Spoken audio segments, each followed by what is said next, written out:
지난주에 선교 부흥회가 있었죠. 우리 이재환 선교사님 저희들한테 참 선교의 그런 열정 다시 이렇게 일깨워주고 올라가셨습니다. 우리 마지막 집회 때 마지막에 이제 선교사님이 우리 기도할 때 다 신발을 벗으라고 해가지고 부흥회하다가 참 신발까지 벗고 그러고 기도했었습니다. 신발을 못 벗는 이게 모세의 소명기사에서 나오는 장면과 또 여호수아가 가나안 정복 전쟁을 치르기 전에 또 하나님께서 여호수아에게 말씀을 주실 때 등장하는 장면입니다. 그래서 언젠가 한번 이 본문을 가지고 설교를 했었던 것 같은데 또 다 잊어버리셨을 것 같고 또 왜 우리가 무릎 선교사로 헌신하는데 신발을 벗고 결단하고 기도했는지 또 궁금해하시는 분들이 있는 것 같아가지고 오늘 본문 가지고 우리가 잠깐 말씀을 나누면서 함께 은혜 받고 또 다시 결단하는 그런 시간이 되었으면 좋겠습니다. 자, 오늘 본문은 아까 말씀드렸던 것처럼 하나님께서 모세를 이스라엘의 지도자로 부르시는 모세의 소명 기사를 기록하고 있습니다. 미디안 광야에서 장인 이드로의 양을 치던 모세는 아주 특이한 체험을 그날따라 하게 됩니다. 불은 붙었으나 타지 않는 한 떨기나무 가운데 임재하신 하나님을 모세가 만나게 되었습니다. 하나님과 모세의 이 만남이 있기까지는 무려 80년의 시간이 필요했습니다. 처음에 40년은 아무것도 부족할 것이 없는 애굽의 왕자였었고 또 나머지 40년은 전과는 비교도 할 수 없을 정도로 미천해진 미디안의 목자로서의 세월이 흐른 뒤에야 비로소 모세는 하나님을 만나게 되었습니다. 자, 모세와 하나님이 만나는 처음 장면 어떻게 시작하고 있는지 한번 보도록 하겠습니다. 1절 말씀 다시 한번 보도록 합니다. 오늘 본문 1절 말씀입니다. 시작. 모세가 그의 장인 미디안 제사장 이드로의 양떼를 치더니 그떼를 광야 서쪽으로 인도하여 하나님의 산 호렙에 이르매. 오늘 모세의 소명기사에서 1절 말씀과 5절 말씀 되게 중요한데 1절 말씀이 매우 중요합니다. 왜냐하면 1절 말씀은 지금 모세의 영적인 상태, 그의 심리적인 상태, 또 그의 인생의 모습을 보여주는 정보가 담겨 있기 때문입니다. 하나님이 지금 모세를 부를 때 모세가 어떤 상태에 있었는지를 알려주기 때문입니다. 모세가 그의 장인 미디안 제사장 이드로의 양떼를 치더니 그떼를 광야 서쪽으로 인도하여 하나님의 산 호렙에 이르매. 자, 애굽에서 사람을 죽이고 도망한 후에 모세는 이곳에서 미디안에서 이드로의 딸 십보라와 결혼하고 40년을 살았습니다. 애굽의 왕자로서 권력과 명예를 가지고 살아가다가 광야에서 미천한 목자가 된 지금 어떤 상태에 있는지 보여주고 있습니다.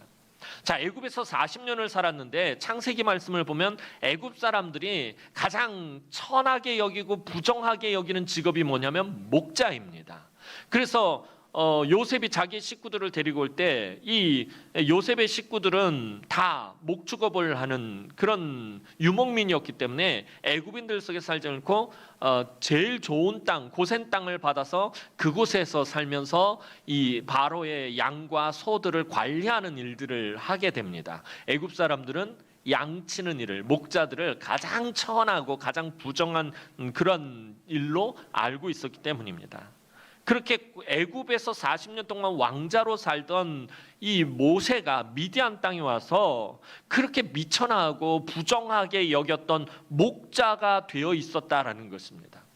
그러니까 완전히 하늘에서 땅바닥으로 떨어진 격이 된 것입니다. 지금 그런 모세가 어떤 상태에 있는지 보여주고 알려주는 말이 바로 이드로의 양떼를 치더니라는 말입니다. 애굽에서 최고의 엘리트였던 모세가 아무런 목적의식 없이 지금 살아가고 있다라는 것을 보여주는 겁니다. 40년 동안 양을 쳤는데 아직 장인의 양을 치고 있다는 거예요. 성경은 분명히 장인 이드로의 양떼를 치고 있다라고 알려주고 있습니다. 40년 동안 양을 쳤는데 자기 양 한 마리 없이 장인의 양을 여전히 치고 있었다라는 것은 자기 삶에 대한 애착이 전혀 없었다라는 것입니다. 내가 이 삶에서 어떻게 벗어나보고 어떤 꿈과 비전을 가지고 미래에 대한 어떤 원대한 그림을 그리면서 그런 인생을 그렇게 살아간 것이 아니라 삶에 대한 아무런 애착이 없이 그냥 하루하루를 자포자기한 마음으로 모세는 살고 있었음을 보여주는 말이 이드로의 양떼를 치더니라는 말입니다. 40년 동안 남의 양떼만 치고 있었던 것입니다. 마지 못해서 그냥 그렇게 살아가고 있었어요. 장인의 양떼를 이끌고 늘 가던 곳에서 어느 날 모세는 평상시에는 볼 수 없었던 것을 보게 됩니다. 2절 말씀 보도록 하겠습니다. 오늘 본문 2절 말씀입니다. 시작. 여호와의 사자가 떨기나무 가운데로부터 나오는 불꽃 안에서 그에게 나타나시니라. 그가 보니 떨기나무에 불이 붙었으나 그 떨기나무가 사라지지 아니하는지라. 늘 다니던 길로 양떼를 이끌고 가다가 모세는 한 가지 이상한 것을 보게 됩니다. 한 떨기나무가 불이 붙었는데 불은 붙었는데 타지는 않는다라는 것입니다. 막 타가지고서는 이게 사그라들고 재가 남아야 되는데 계속 그냥 불만 붙어 있는 상태의 떨기나무를 보게 된 것입니다. 매일같이 의욕이 없는 삶을 살고 있던 모세의 주의를 끌기 위한 하나님의 특별한 연출이었다는 거예요. 늘 그냥 의욕 없이 그냥 애청 없는 삶을 살고 그냥 그렇게 터벅터벅 걸어가고 주변에 아무런 관심도 없고 관심도 두지 않던 모세의 주의를 끌기 위한 하나님의 특별한 연출이었다라는 것입니다. 모세가 비록 아무런 의욕 없이 무의미하다고 느끼며 살았지만 하나님은 그러한 삶이라 할지라도 찾아오시는 분이심을 또한 오늘 본문을 통해서 우리가 알 수 있습니다. 그리고 특별한 연출을 통해서 모세를 그곳으로 이끄셨습니다. 오늘 저와 여러분들의 삶도 마찬가지입니다. 모세와 같이 그렇게 정말 무의미하고 아무런 의욕이 없는 그런 삶을 살고 있어도 하나님은 그런 삶 가운데로 찾아오신다라는 것입니다. 우리로 하여금 하나님을 바라볼 수 있도록 아주 특별한 연출까지 하시면서 하나님은 찾아오시고 우리를 하나님과 만날 수 있는 곳으로 이끄신다라는 것입니다. 사실 이 불붙은 떨기나무는 이스라엘 자손을 상징합니다. 떨기나무는 광야에 있는 잡목으로 쌀이나무 같은 나무입니다. 그러니까 어떤 막 이렇게 굵게 자라는 나무가 아니라 쌀이나무처럼 그냥 이렇게 가닥가닥가닥 이렇게 자라서 사실은 아무짝에도 그다지 쓸모가 없는 나무였습니다. 이렇게 볼품없는 나무가 불이 붙었다라는 것은 애굽에서 하찮은 노예로 사는 종살이하고 있는 이스라엘이 지금 큰 고난을 겪고 있는 것을 보여주는 것입니다. 그리고 불이 붙었지만 타서 재가 되지 않는 것은 그런 고난 가운데서도 이스라엘이 망하지 않는다라는 것을 의미하는 것입니다. 그렇게 큰 고난과 고통 속에서도 이스라엘이 망하지 않았던 것, 400년 동안 노예살이하고 종살이하면서 온갖 고역과 괴로운 일을 다 당하면서 살면서도 이스라엘이 망하지 않았던 것은 하나님이 오늘 본문 말씀처럼 불꽃 안에 함께 하셨던 것처럼 그 고난 속에서도 이스라엘 자손과 함께 하셨기 때문이라는 것을 상징하는 것입니다. 마찬가지로 40년 동안 아무런 의욕 없이 삶에 애착 없이 자포자기한 모습으로 살고 있었던 그 모세, 하나님 한 번도 떠나지 않고 그와 함께하고 있었음을 또한 알려주시는 것입니다. 모세는 멀리서 이 광경을 보고는 오랜만에 호기심이 발동해서 정말 모처럼 호기심이 발동해서 다른 때 같았으면 거들떠보지도 않던 그 떨기나무가 있는 곳으로 다가오게 됩니다. 3절 말씀 보도록 하겠습니다. 3절 말씀입니다. 시작. 예, 모세가 이르되 내가 돌이켜 가서 이 큰 광명을 보리라. 떨기나무가 어찌하여 타지 아니하는고 하니 그때에 정말 삶에 아무런 의욕 없이 무관심하게 그렇게 방관자처럼 살아왔던 모세가 모처럼 관심을 가지고 다가가기 시작했습니다. 이 정도의 연출을 해야 모세가 관심을 보일 것을 아시고 하나님은 모세를 위해서 아주 특별한 상황을 준비하셨던 것입니다. 4절 말씀 보도록 하겠습니다. 오늘 본문 4절 말씀입니다. 시작. 여호와께서 그가 보려고 돌이켜 오는 것을 보신지라. 하나님이 떨기나무 가운데서 그를 불러 이르시되 모세야 모세야 하시니 그가 이르되 내가 여기 있나이다. 드디어 떨기나무 가까이 모세가 다가오자 하나님께서 그의 이름을 부르십니다. 자, 성경학자들에 의하면 구약에서 이름을 2번 부르는 것은 그 사람에 대한 사랑과 관심이 깃든 아주 친절한 표현이라고 합니다. 그러니까 지금 하나님이 너무나도 인자한 음성으로 모세를 부르고 계시는 것입니다. 이제 모세를 부르신 하나님께서 따뜻한 음성으로, 부드러운 음성으로 모세를 부르신 하나님께서 모세에게 제일 먼저 하신 말씀이 발에서 신을 벗으라는 것이었습니다. 자, 5절 말씀 보도록 합니다. 오늘 본문 5절 말씀입니다. 시작. 하나님이 이르시되 이리로 가까이 오지 말라. 내가 선 곳은 거룩한 땅이니 내 발에서 신을 벗으라. 자, 내 발에서 신을 벗으라. 자, 문제의 구절이 나왔지요. 자, 성경에서 나오는 여러 가지 특이한 표현들이 많은데 그 성경에서 나오는 여러 가지 특이한 표현 중에 하나가 바로 이 신을 벗으라라는 것입니다. 성경에서 신을 벗으라라고 명령하시는 이야기가 2곳에서 나옵니다. 아까 말씀드렸던 것처럼 여호수아서 5장 15절에서 여호수아에게 하나님의 사자가 나타나서 하신 말씀과 여기 출애굽기 3장에서 모세에게 하신 말씀입니다. 그럼 도대체 신을 벗으라라는 의미가 무엇입니까?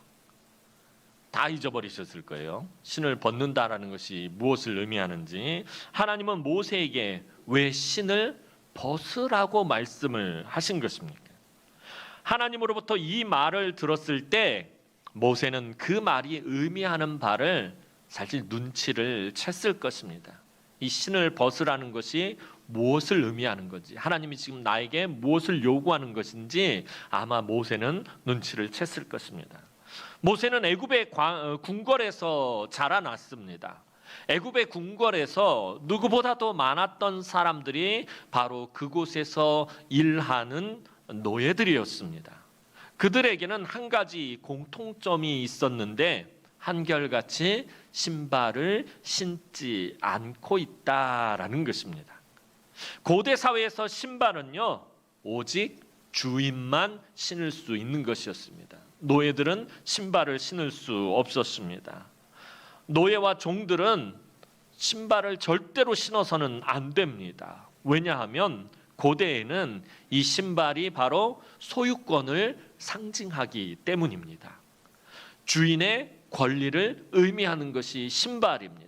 길을 갈 때 신발을 신은과 신발을 신지 않은 사람을 보았을 때 신발을 신은 사람이 주인이고 신발을 신지 않은 사람이 노예입니다. 그 신발을 신지 않은 사람에 대한 소유권을 가지고 있다라는 것을 알려주는 것이 바로 신발입니다. 또 노예는요, 가장 기본적인 옷만 입습니다. 옷을 제대로 입지 않아요. 그래서 옷을 입고 신발을 신은 것은 주인을 나타내는 것입니다. 이 신발은 주인의 권리를 상징하는 것입니다.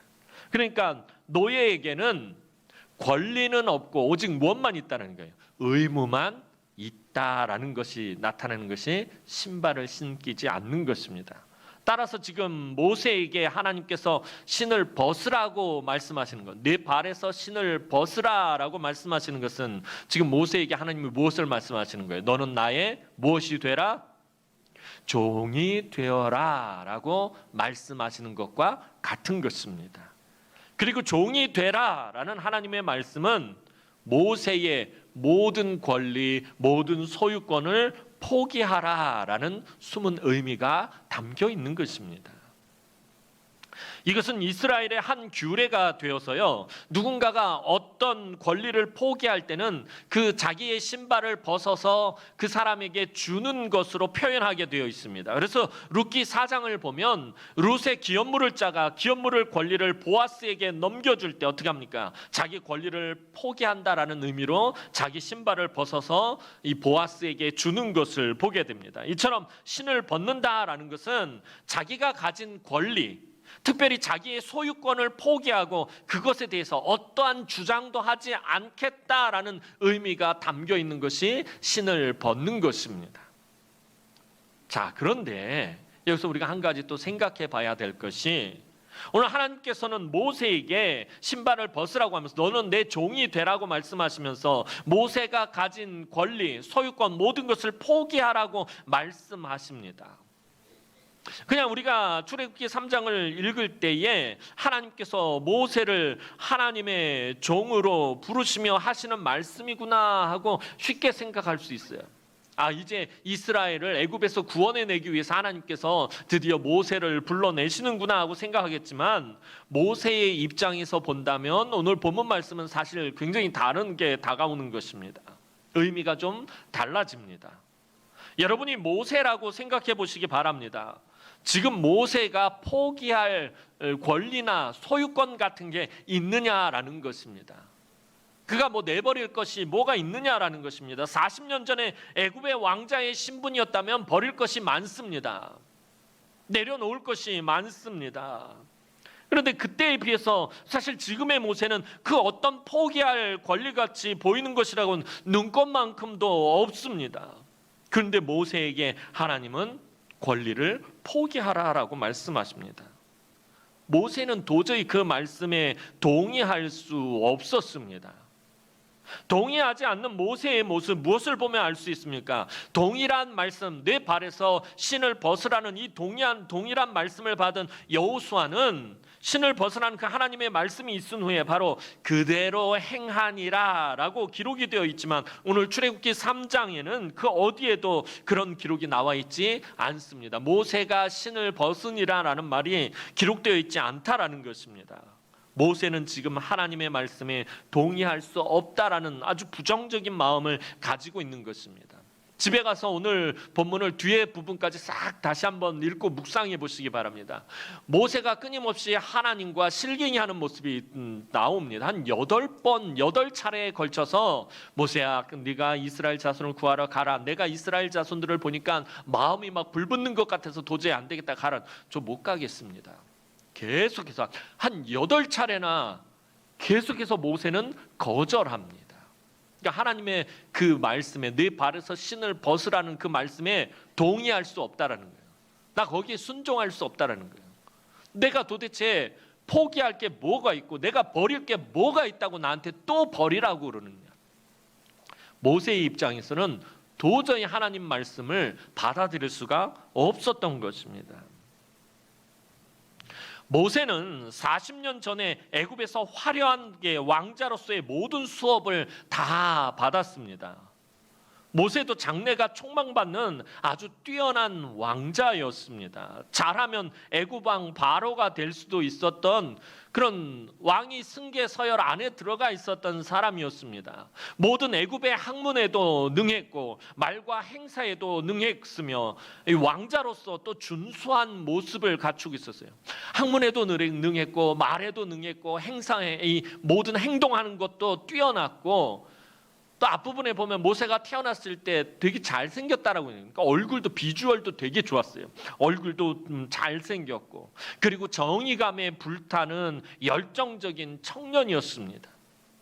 뭐 하나 빠지는 것이 없었던 사람이 바로 모세였습니다. 그런데 그때는 하나님께서 불러주지도 않고, 그때는 하나님께서 사용하지도 않으시다가 오히려 어떻게 합니까? 살인자로 만들어서 이 광야로 맨발로 쫓겨가게 만드셨습니다. 정말 탁월하고 뛰어나고 대단했을 때는 하나님께서 눈길 한번 주지 않으셨어요. 하나님께서 부르지도 않으셨어요. 사용하지도 않으셨어요. 오히려 살인자로 만들어가지고 도망자가 되게 해서 맨발로 광야로 쫓겨가게 만드셨습니다. 그런데 이제 광야의 미천한 목자가 되어서 지난 모든 것들을 다 잃어버린, 아무것도 가지고 있지 않는 모세에게 나타나서 하나님은 뜬금없이 신발을 벗으라고 말씀하십니다. 모세가 가진 권리가 무엇이기에 그 권리를 포기하라고 말씀하시는 것입니까? 모세는 이미 모든 것을 다 애굽에다 버려놓고 온 사람입니다. 맨발로 쫓기듯이 왔다라는 것은 모든 걸 다 애굽에다 버리고 왔다라는 거예요. 이런 모세에 대해서 히브리서 기자는 이렇게 기록하고 있습니다. 히브리서 11장 24절에서 26절을 보면 모세가 이미 포기한 권리들에 대해서 기록하고 있습니다. 히브리서 11장 24절에서 26절 말씀 좀 길지만 한번 보도록 하겠습니다. 시작. 믿음으로 모세는 장성하여 바로의 공주의 아들이라 칭함받기를 거절하고 도리어 하나님의 백성과 함께 고난받기를 잠시 제약의 낙을 누리는 것보다 더 좋아하고 그리스도를 위하여 받는 수모를 애굽의 모든 보화보다 더 큰 재물로 여겼으니 이는 상 주심을 바라봅니다. 참, 모세가 미디안 광야로 오기 전에 포기한 것에 대해서 히브리서 기자는 세 가지로 말하고 있어요. 바로의 공주의 아들로 사는 것을 포기했습니다.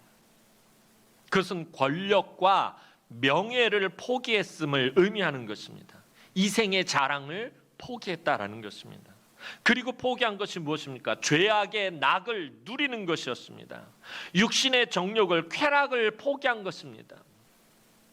그리고 마지막으로 애굽의 모든 보화, 즉 물질을 포기한 것입니다. 지금 모세가 애굽에다 버리고 온 것이 권력과 명예와 정욕과 물질이었다라는 것입니다. 여러분, 권력과 명예와 정욕과 물질 무엇입니까 이거? 이 세상 사람들이 추구하는 가장 중요한 것들입니다. 이 세상을 살아갈 때 가장 중요하다라고 여기는 것들을 모세는 이미 다 포기한 상태였다는 거예요. 애굽에 다 버려놓고 지금 미디안 광야에 맨발로 쫓겨나다시피 그렇게 도망쳐 와 있었습니다. 무엇을 말씀드리려고 하냐면은 모세는 정말 아무것도 가진 것이 없었다라는 것입니다. 그에게는 어떤 소유도 없었습니다. 아까 말씀드렸던 것처럼 1절 말씀을 보면 모세가 치고 있던 양이 누구의 양이라고 표현하고 있습니까? 장인 이드로의 양떼다라고 성경은 이미 1절에서 말하고 있다라는 것입니다. 모세의 양이 아닙니다. 본문은 분명 장인 이드로의 양떼라고 정확하게 기록하고 있다라는 것입니다. 광야에서 양을 친 지 40년이 지났다면 아무리 실력 없는 목자라도 양 몇 마리는 있어야지 그게 정상입니다. 아마 이드로가 수고했다라고 양을 줬을 수도 있어요. 아유 괜찮습니다. 나 같은 사람 양이 뭐가 필요가 있겠어요? 내 삶에 무슨 영화를 보겠다고 비전을 보겠다고 양을 키우겠어요? 아마 이드로가 주는 양조차도 받지 않았던 것 같아요. 아무런 소유가 없었어요. 야곱은 삼촌의 집에서 있는 20년 동안 얼마나 아둥바둥 살았는지 나중에는 삼촌보다 더 많은 양떼를 가지게 됐어요.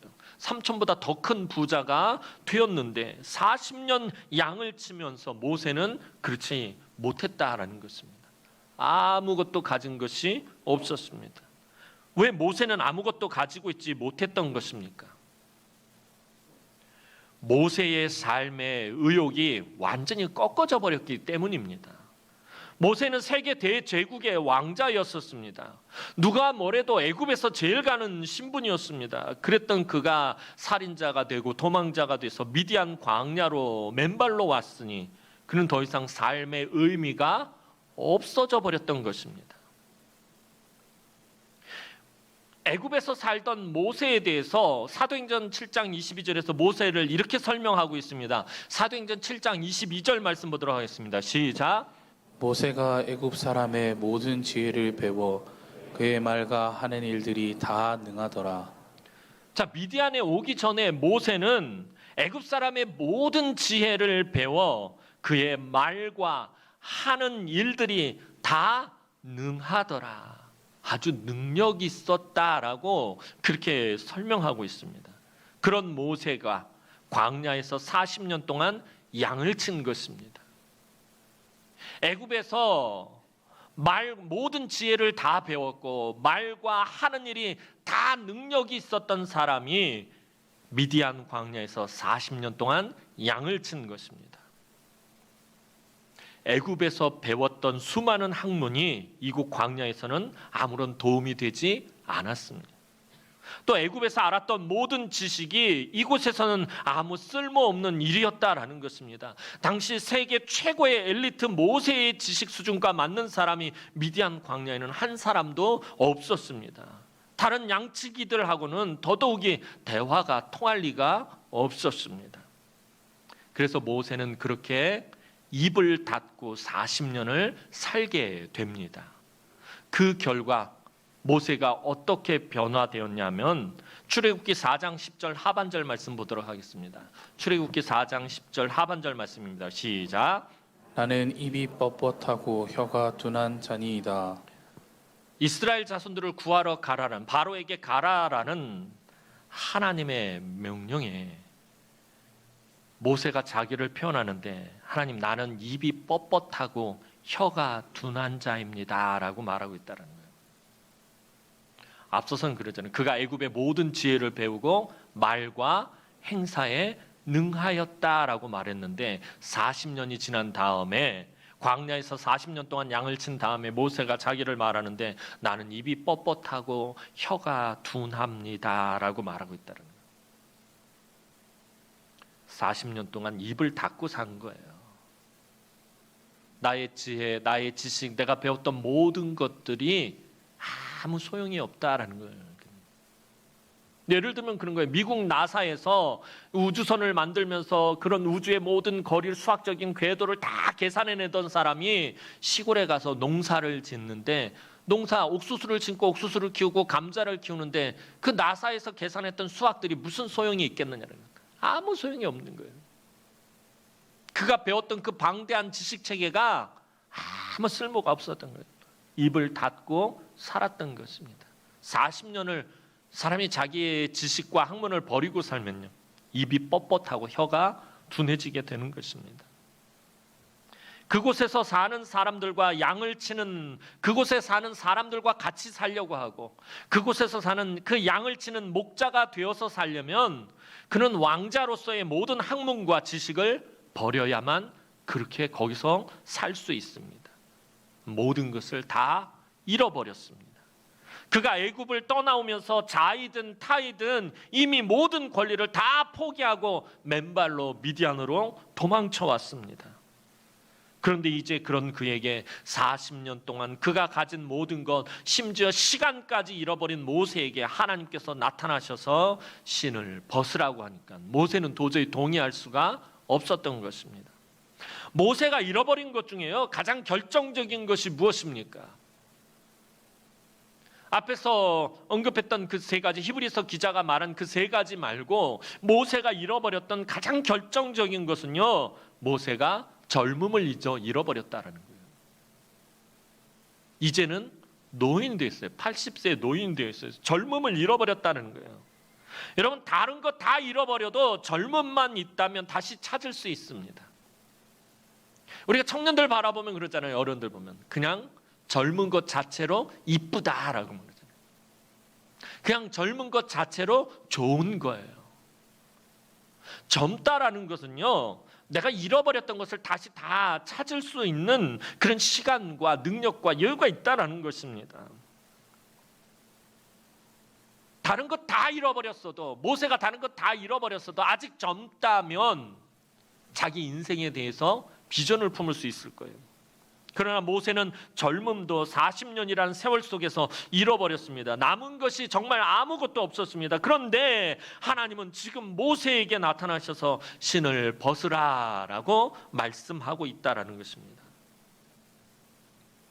그리고 계속해서 모세와 하나님은 실갱이를 벌입니다. 가라, 못 갑니다. 가라, 못 갑니다. 가라, 내가 능력을 줄게. 전 아무런 능력도 없습니다. 너한테 내가 모든 것을 다 줄게. 저는 입이 뻣뻣하고 혀가 둔합니다. 계속해서 못 간다고 버팁니다. 하나님은 지금 애굽에서 고통과 고역 속에 있었던 이스라엘 자손들이 하나님 앞에 그 부르짖는 소리가 드디어 하나님 앞에 상달될 정도로, 얼마나 고통스럽고 괴로운지 이스라엘 자손들이 하나님께 부르짖는 그 부르짖음이 아주 굉장했습니다. 그래서 하나님의 심정이 불에 타오르기 시작했어요. 빨리 건져내야 되겠다. 그래서 모세를 보내려고 하는데 모세가 가지 않겠다라는 거예요. 모세가 자기의 권리를 포기하지 않겠다라고 말하는 거예요. 사실 가장 많은 권리를 포기하신 분은요, 하나님입니다. 죄악 가운데 빠진 우리 인간들을 구원하기 위해 하나님은 독생자를 아낌없이 내어주셨기 때문입니다. 하나님의 이런 권리 포기는 예수님의 모습에서 그대로 다 드러납니다.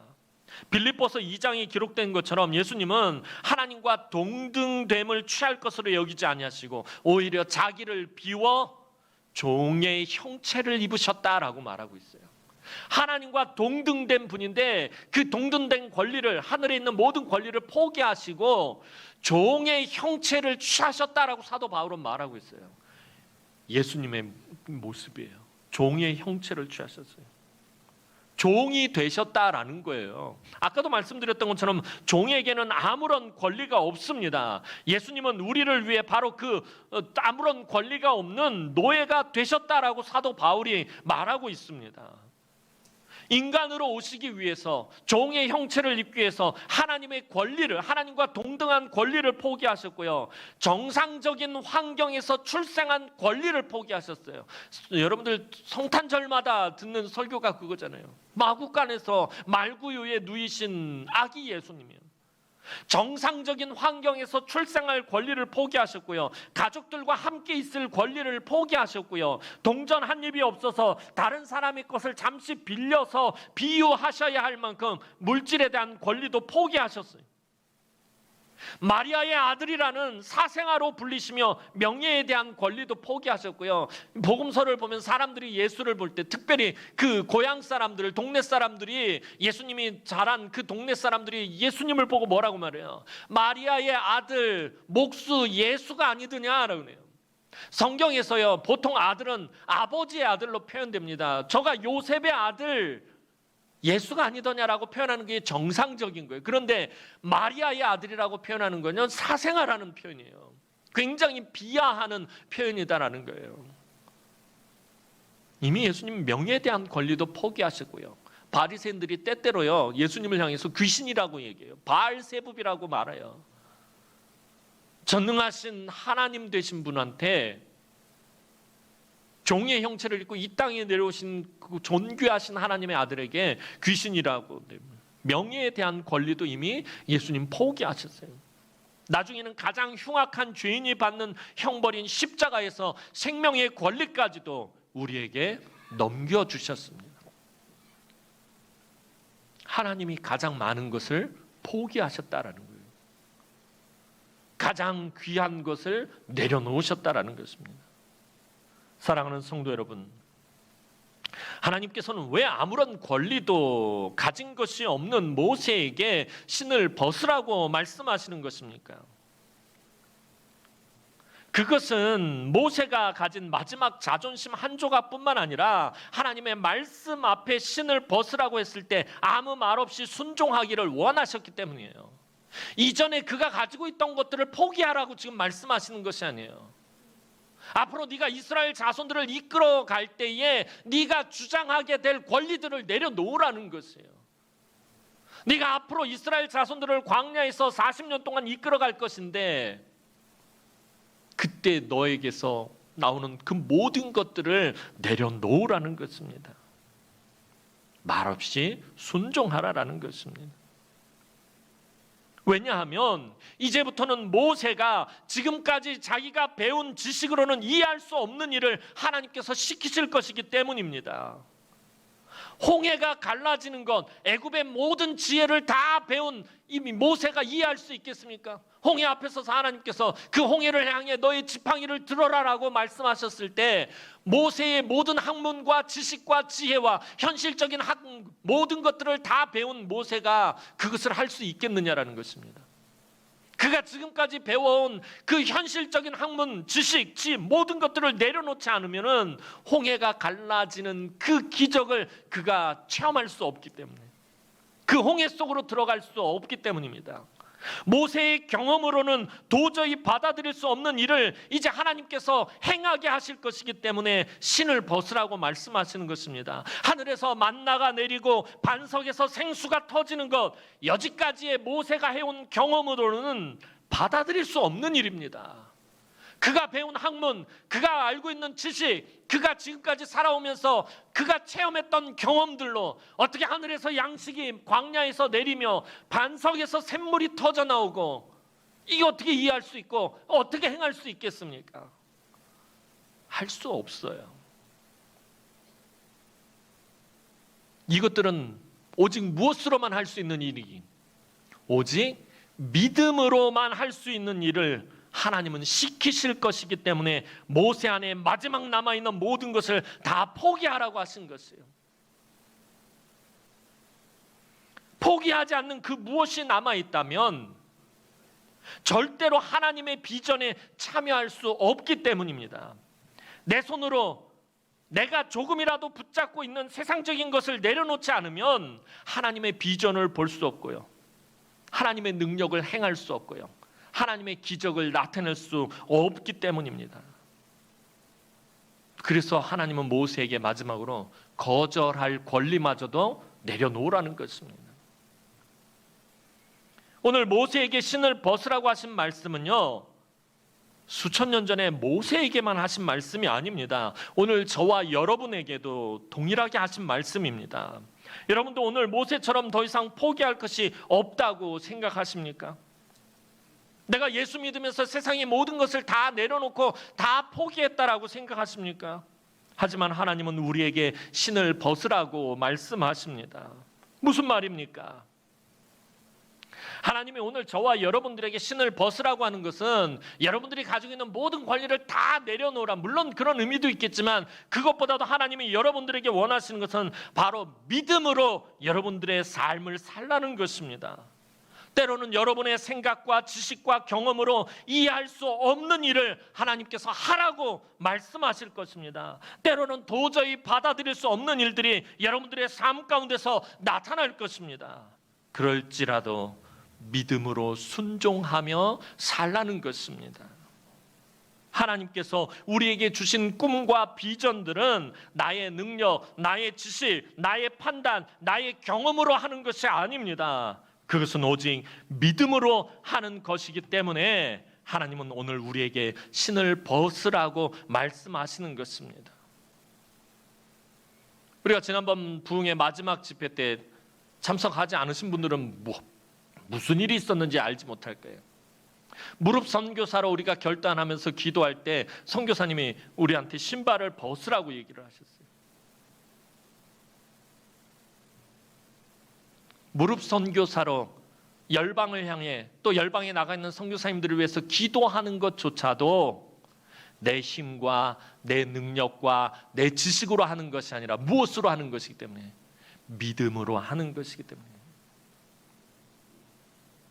하나님의 꿈과 비전에 내가 내 계획, 내 생각, 내 경험, 내 판단, 내 고집으로 하겠다고 하니까 못하겠다라고 자기 권리를 행사하게 되는 것입니다.